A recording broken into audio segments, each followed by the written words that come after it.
기도하옵나이다. 아멘. 자, 우리 옆에 계신 서로 부모님이든 자녀든 서로를 위해서 이렇게 인사를 하겠습니다. 우리 모두가 글로벌 리더가 되기를 원하면서 글로벌 리더가 되세요. 축복합니다. 글로벌 리더가 되세요. 축복합니다. 오늘은 두 번째 시간 모세에 대한 말씀을 나누기를 원합니다. 여러분, 모세가 누굽니까? 모세는 민족의 지도자입니다. 구약 성경에서 가장 위대한 인물, 한 세대를 이끌어갔던 인물을 들려고 한다면 그 인물은 모세를 우리가 이야기하는데 주저하지 않을 것입니다. 그만큼 이 모세는 출애굽의 역사 가운데 하나님께서 쓰신 종이고 하나님의 나라를 위하여 이뤄가는 데 있어서 크게 쓰임받은 종이 바로 이 모세입니다. 출애굽기, 레위기, 민수기, 신명기, 구약의 앞에 나오는 이 네 권의 책의 주인공이 누군가? 그것은 말할 것도 없이 모세입니다.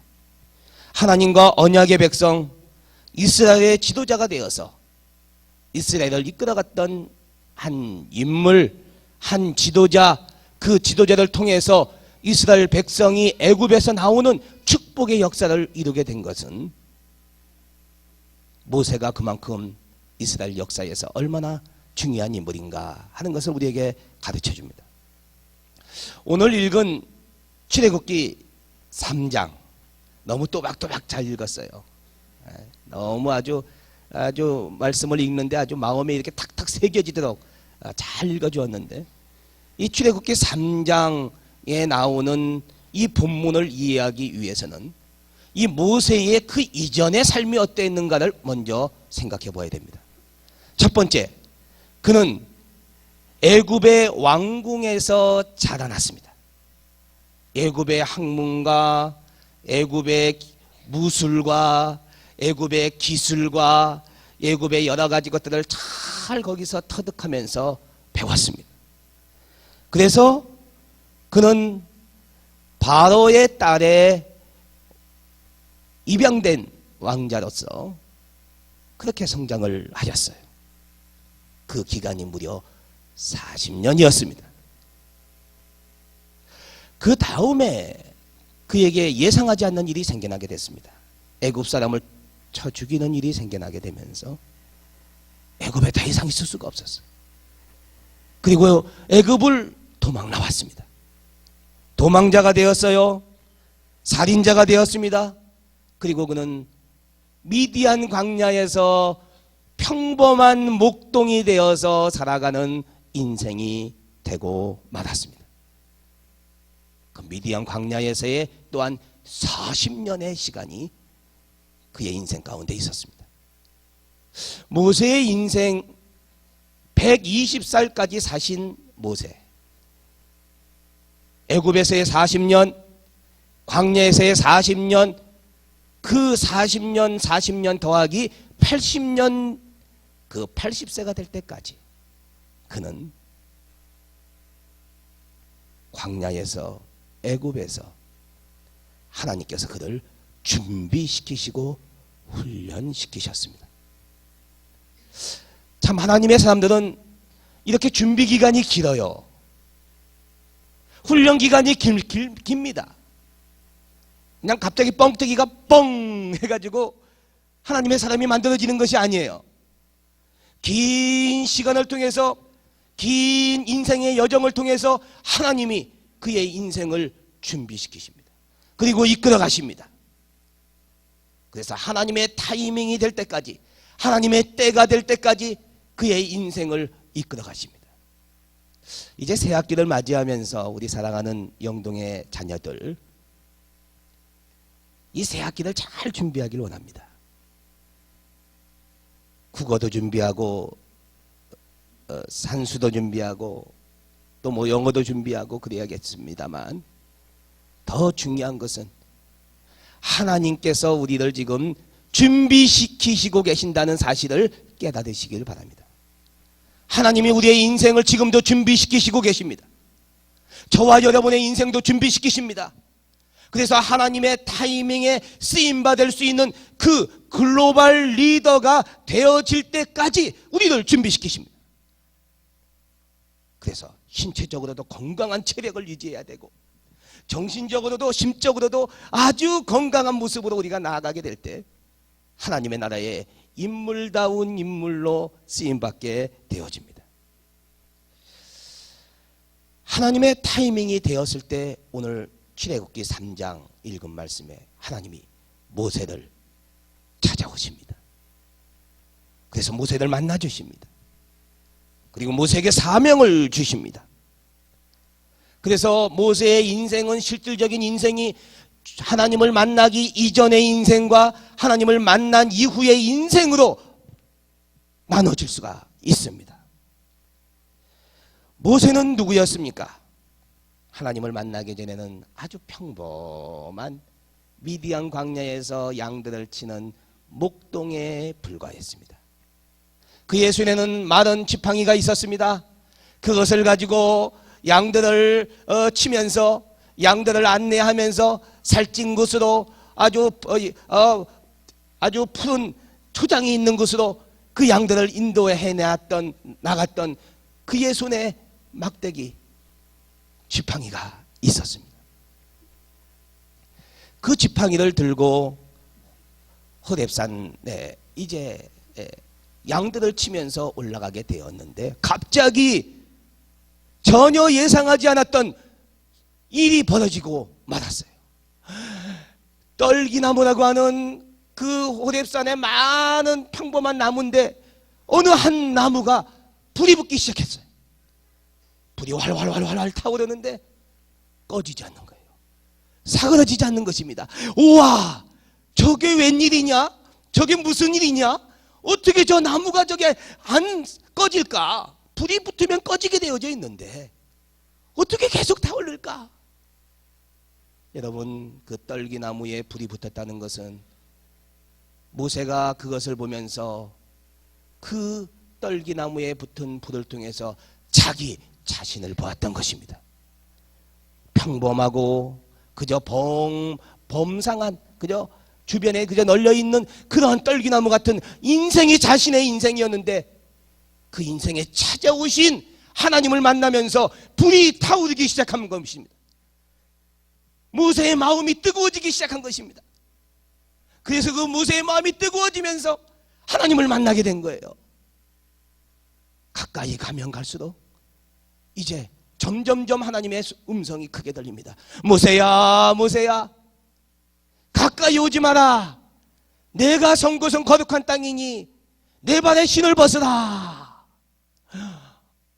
모세가 그 음성을 들으면서 그는 놀랐습니다. 두려움을 느꼈습니다. 여러분, 하나님을 만나면요 두려움이 와요. 그것을 가르쳐서 우리는 경외라고 이야기합니다. 하나님을 만나는 사람에게는 두려움이 옵니다. 그것은 세상을 두려워하고 사람을 두려워하고 인간을 두려워하는 것과는 다른 차원의 것입니다. 하나님을 두려워하는 것은 경외입니다. 그 경외의 은혜의 역사가 임하게 되었습니다. 나이든 떨기나무였던 모세, 그도 타오를 수 있다는 것을 깨닫게 된 것입니다. 하나님께서 함께 하시면 이렇게 나이든 떨기나무, 나이든 이런 나무, 하찮은 나무에도 불이 붙을 수가 있는 것이구나. 하나님은요, 모세가 애굽에 있을 때 혈기가 왕성했어요. 세상의 지식으로 충만했습니다. 그때 그를 부르시지 않으셨습니다. 자신이 모든 것을 할 수 있다 할 그때에 그를 찾아와 주시지 않으셨습니다. 미디안 광야에서 하찮은 목동이 되어서 별 볼 일 없는 인생이 되어서 그저 평범하게 살아가고 있는 그 모세에게 하나님이 무력감을 느끼고 있는 그 모세에게 아무것도 할 수 없다라고 느끼고 있는 그 모세를 우리 하나님이 찾아가 주시고 만나 주셨습니다. 그 찾아오신 것이 그의 인생에 있어서의 모험이었고 도전이었고 인생의 터닝 포인트, 반전의 기회가 된 것입니다. 그는 지금까지 자신이 손에 잡고 있었던 마른 지팡이가 있었습니다. 양을 치기 위한 지팡이가 있었어요. 그러나 이제부터는 그 지팡이가 하나님이 함께 하시는 능력의 지팡이로 바뀌어지게 된 것입니다. 10가지 재앙을 이룰 때에 그 능력의 지팡이를 들고 그가 그 놀라운 일을 이루어갑니다. 뒤에 애국 군대가 쫓아올 때에, 앞에는 홍해가 가로놓여 있을 때에 홍해의 물을 그 마른 지팡이로 칠 때에 그 마른 지팡이에서 하나님의 놀라운 능력이 임하여서 홍해가 갈라지는 역사가 이루어지게 되어집니다.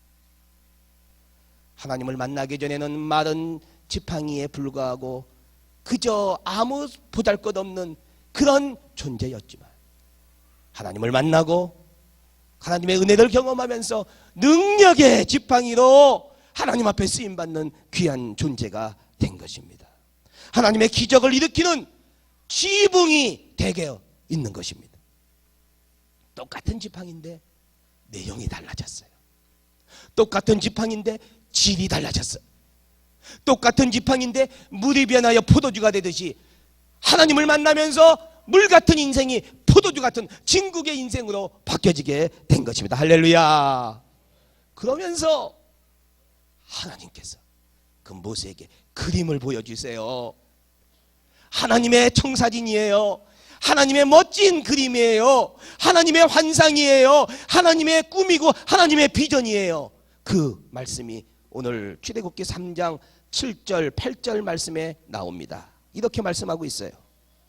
여호와께서 이르시되 내가 애굽에 있는 내 백성의 고통을 분명히 보고 그들이 그들의 감독자로 말미암아 부르짖음을 듣고 그 근심을 알고 내가 내려가서 그들을 애굽인의 손에서 건져내고 그들을 그 땅에서 인도하여 아름답고 광대한 땅, 젖과 꿀이 흐르는 땅, 곧 가나안 족속, 헷 족속, 아모리 족속, 브리스 족속, 히위 족속, 여부스 족속의 지방에 데려가려 하노라.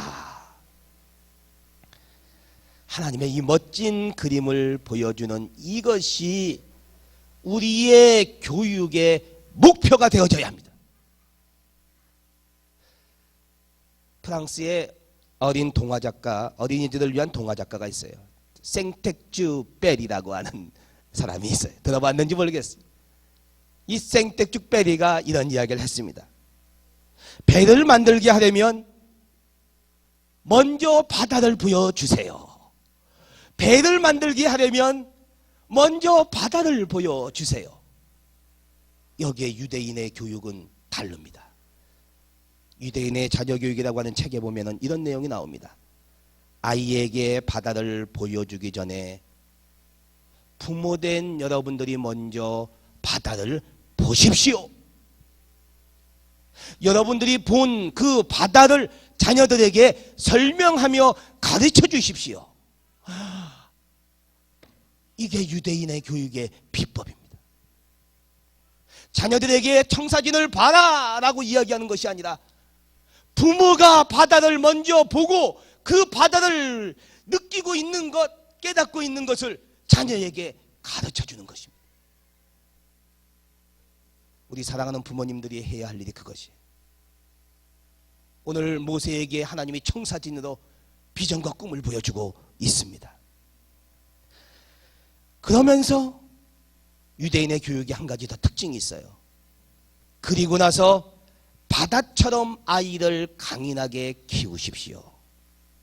그래서요, 혹독하게 대합니다. 때에 따라서 어렵고 힘든 과중한 심부름도 시킵니다.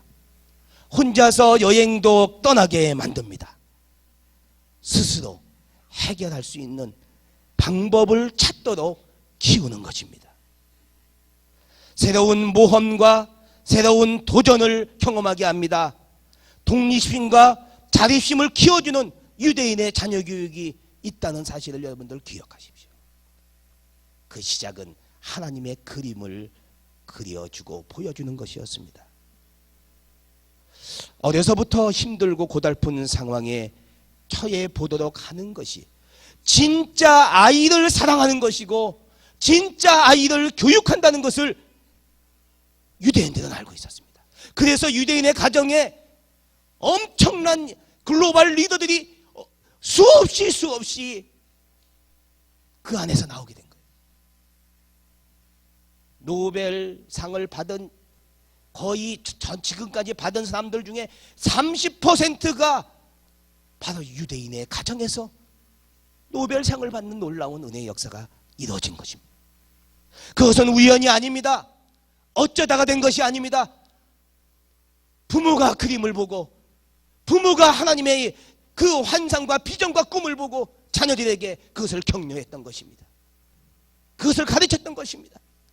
그리고 그들을 일깨워 주었던 것입니다. 오늘 본문은요, 그런 그림을 보고 난 다음에 하나님이 모세에게 사명을 맡기십니다. 자, 3장 10절 말씀.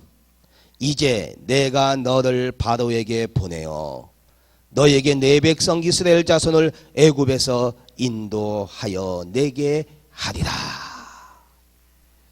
그림을 보여준 다음에 사명을 맡기는 거예요. 하나님의 그림을 보여준 다음에 사명을 맡기는 것입니다. 세상에는요, 상품 같은 인생이 있고 작품 같은 인생이 있습니다. 상품과 작품의 차이가 무엇인지 아십니까? 상품은요, 이것이 좋나? 이것이 좋나? 둘 중에 좋은 것을 선택해요. 또 나중에 보면 더 좋은 것이 나오면 더 좋은 것을 선택하게 되어져 있고, 앞서 선택했던 것은 그저 아무것도 이제 주가가 떨어져 버리고 값이 떨어져 버리고 맙니다. 그러나 작품 같은 인생은 다릅니다. 작품은 비교가 되지 않습니다. 하나님께서 새겨주신 비전이 그 안에 있습니다. 하나님께서 보여주신 그 그림이 그 안에 있습니다. 아름답고 멋진 청사진이 그 안에 있습니다. 다 하나님께서 이끌어 가시는 모습이 다른 거예요. 작품과 같은 인생이 되어져야 합니다. 그것도 걸작품과 같은 인생이 되어지는 것입니다. 하나님의 은혜를 경험하고 하나님의 사랑을 받고 하나님을 만나는 인생은 독특한 가치를 지닌 아주 유일무이한 작품으로 하나님께서 우리를 이끌어 가시는 것입니다. 하나님은요, 우리를 상품을 만드시기를 원하시지 않습니다. 작품을 만들기를 원하십니다. 걸작품 같은 인생을 만들기를 원하시는 것입니다.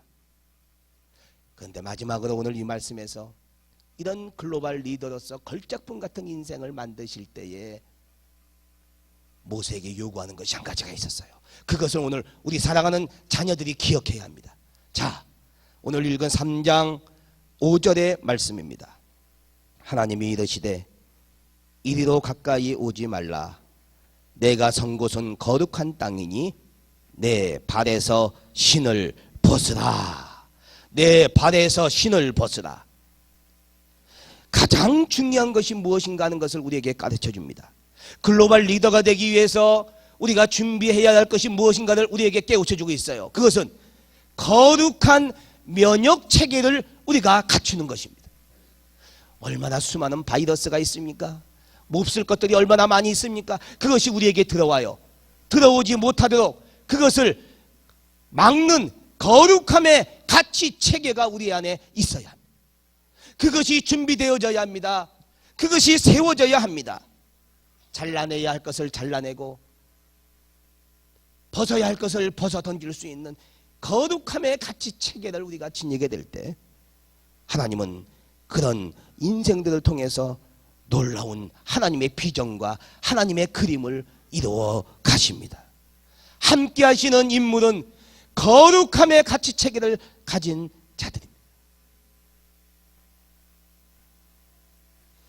닉 부이치치라고 하는 인물, 여러분 알지요? 사지가 없어요. 손도 발도 양다리가 다 없어요. 아주 이상한 이상한 다리가 하나 옆에 쭉 나와 있어요. 아주 꼭 괴물 같아. 어떻게 보면 그가 그렇게 태어나가지고 자신의 모습을 보니까 너무너무 괴물 같은 거예요. 그래서 자살을 시도했습니다. 자기 자신을 죽여버렸어요. 근데 하나님이 구해주셨습니다. 그리고 그가 마침내 하나님이 보여주시는 그림을 보기 시작했습니다. 그리고 그가 사명을 그 속에서 깨닫게 되었습니다. 지금은 전 세계를 다니면서 어렵고 힘들고 연약하고 부족한 그런 사람들을 세워줍니다. 격려합니다. 축복합니다. 하나님을 찬양합니다. 하나님께 영광을 올려드립니다. 그의 인생이 이렇게 바뀌어질 수 있었던 것은 하나님을 만났습니다. 그리고 하나님께서 주신 사명의 그림을 보았습니다.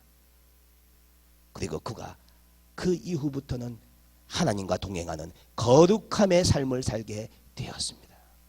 그리고 그의 인생이 완전히 달라지게 된 것입니다. 오늘 이 자리에 있는 살아가는 자녀들 뿐만 아니라 우리 어른들도 마찬가지입니다. 하나님 앞에 쓰임받는 원리는 똑같습니다. 글로벌 리더로서 오늘 세워지기를 원합니다. 하나님이 우리를 만나주시기를 원하시고 하나님이 우리에게 사명을 주시기를 원하시고 그 사명의 청사진을 보실 수 있게 되기를 원합니다. 아름다운 그림을 꾸기를 원합니다. 그리고 그것을 향해서 우리의 삶을 거룩함으로 무장하면서 날마다 주님과 함께 나아가는 인생이 되어질 때 많은 막대기 같은 우리의 과거의 인생의 모습이 하나님의 손에서 능력의 지팡이로 쓰임받는 놀라운 은혜의 역사가 있어지게 되기를 주님의 이름으로 축원합니다. 축원합니다.